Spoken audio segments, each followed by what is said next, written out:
Hello everyone, Ray Crawford here with this week's Insider Report, and a man joining us in studio that needs no introduction around these parts, our insider Dave Miller. And Dave, you've been keeping a close eye on these coaching changes that are happening right now. It's kind of the silly season in coaching. So let's start with Michigan, one of the big ones out there. What updates can you give us in the early stages of that search? Well, surprisingly, it's a little bit rocky considering Michigan's a brand name program. The number one option is still Jim Harbaugh, but it's looking very doubtful that he's going to leave the NFL and land in Ann Arbor. He won't be with the 49ers next year, but likely not in college.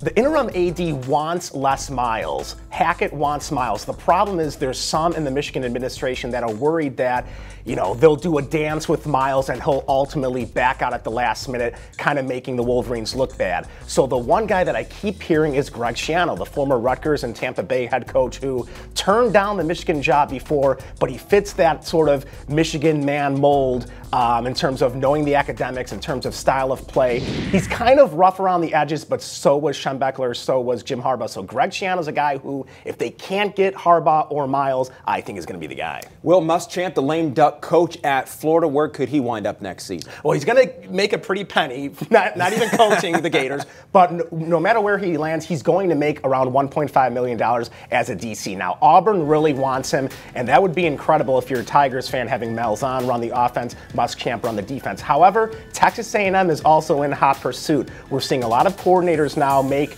in the SEC, $1 million as a DC. John Chavis at LSU, Kirby Smart at Bama.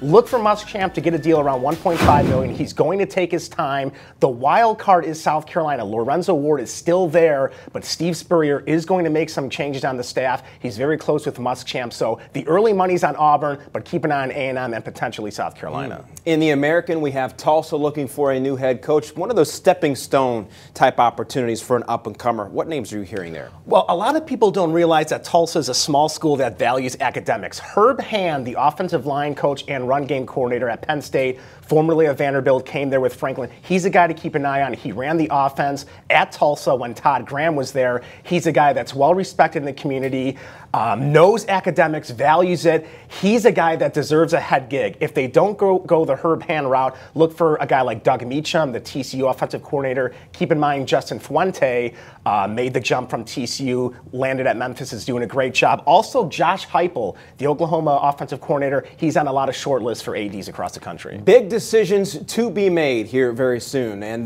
no, we have not forgotten about Nebraska. Here's Dave's take on the update from Lincoln on CampusInsiders.com.